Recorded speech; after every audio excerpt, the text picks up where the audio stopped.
Today we're going to be focusing on part 1.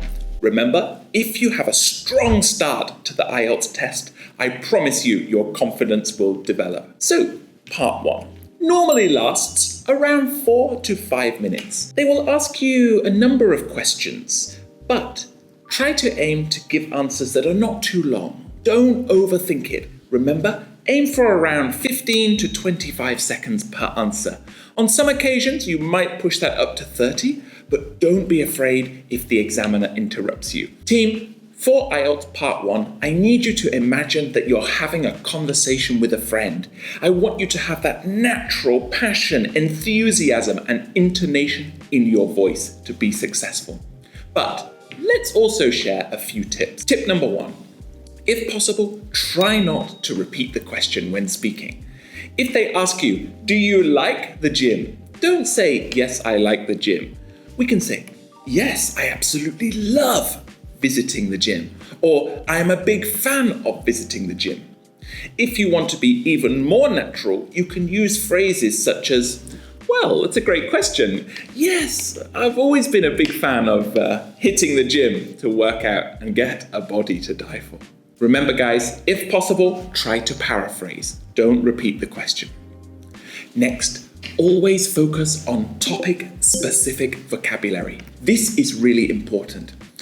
In IELTS Part 1, there are so many topics they can ask you. But guys, there are certain hot topics. I will tell you them now. Work, study, hometown. This is a good one, hometown. Travel, hobbies, food and family. They may also ask you about your accommodation. So let's think about topic-specific vocabulary about the topic of your hometown. Now, as you know, my hometown is London. If I describe London as having good schools, friendly people, and beautiful weather, it's okay, but it's a little bit basic. Remember, lexical resource is 25% of your mark. Lexical resource just means wide range of vocabulary. So team, don't just say good schools, say a world-class education system. It's really nice. Next, don't just say that your hometown has lots of foreigners. Say that it's multicultural. I love that word. Finally, don't say, oh, there are lots of good jobs. You can say there are lots of prestigious jobs in fantastic global companies. Do you see? I'm not asking you to prepare thousands of words and use them unnaturally, but try to get some topic-specific vocabulary about those topics. Moreover, think about grammar. Now, team, I will tell you now, simple with no mistakes is always better than being really advanced and complicated with a huge amount of grammar structures and using them incorrect. So focus on making sure that your grammar is perfect. One thing I will tell you to be aware of, first is your tenses, especially the past tense. Make sure that you're confident with using that. Moreover, and here's a little secret, a really fantastic grammar structure you can use is which is important because.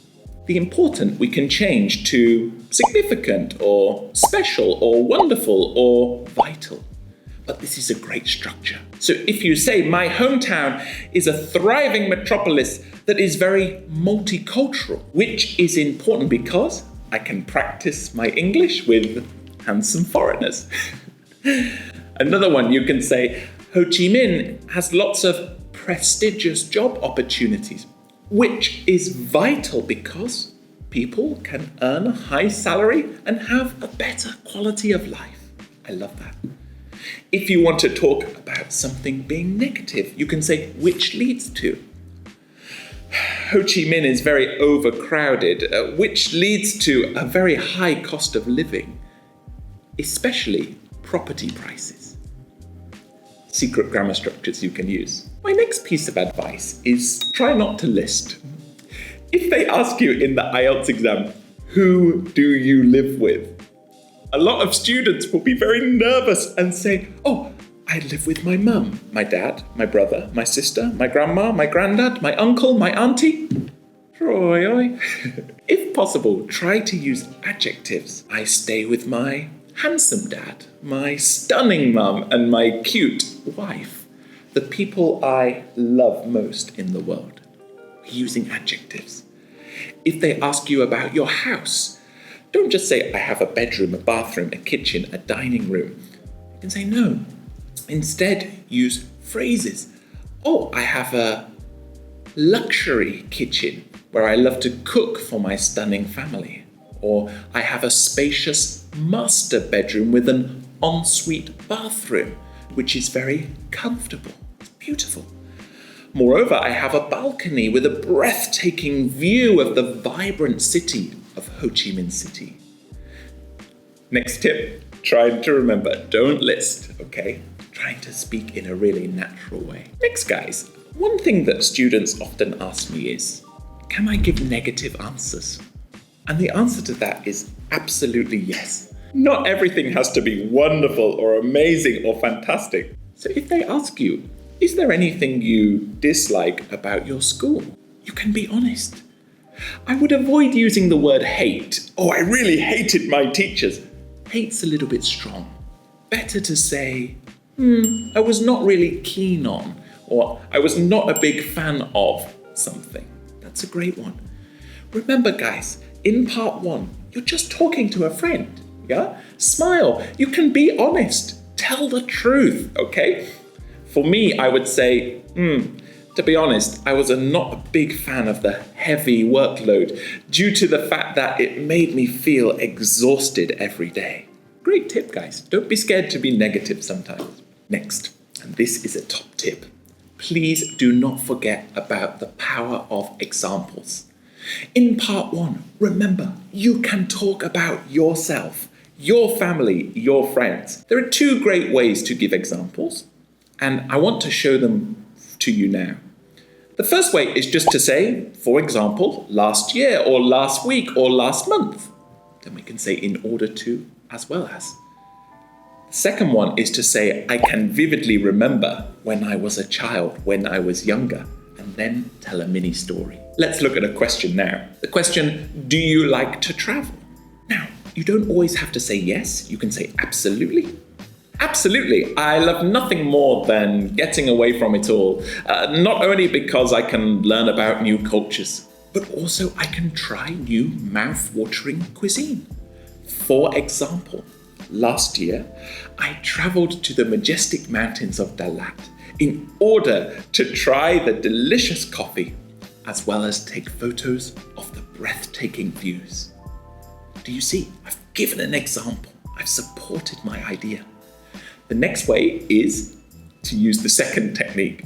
Let's say they ask you, do you like street markets? I would say, yes, absolutely. I can vividly remember when I was younger, I visited street markets with my stunning grandma. We always used to go to Banthan Market, and I remember once she even bought me a Louis Vuitton handbag. Do you see? 2 great ways to give examples in part 1. I love that. Always impresses the examiner. Team, can I share with you a secret that high-level students use? A really beautiful technique is to compare the past to the present. This is excellent. So you can say in the past, but now. Here's an example. Well, Charles, what is your favorite subject? Well, in the past, I absolutely loved maths because it taught me critical thinking and problem-solving skills. But now, I'm a big fan of English because in the future, I dream of traveling around the world and exploring new cultures. For example, I would love to visit King Charles and enjoy drinking a cup of tea with him in the royal palace. Team, you notice? I'm combining the new strategy in the past, now, and even a little bit in the future, and I'm showing my sense of humor. I want to have tea with King Charles. Is that realistic? No, but I'm showing my sense of humor just like a native. If you can make the examiner laugh in the IELTS test, you will be a 1 in a million. So I encourage you to do this. Don't be afraid. Remember, examiners are humans too. Okay guys, so we're getting to the end now. The biggest thing that I want to encourage you to do is, in the IELTS test, smile. Don't forget to smile. It's really important, not only because it helps with your pronunciation, but also because it shows your confidence. Please look smart in the test. Make eye contact with the examiner and have fun. Because when you have fun, your intonation, the rise and fall of your voice, will always make you sound more natural. Thank you for watching, guys. Please let me know in the comments what was the best piece of advice for you in this video. I look forward to seeing you in the next video, and please hit subscribe. Bye for now. Thank you.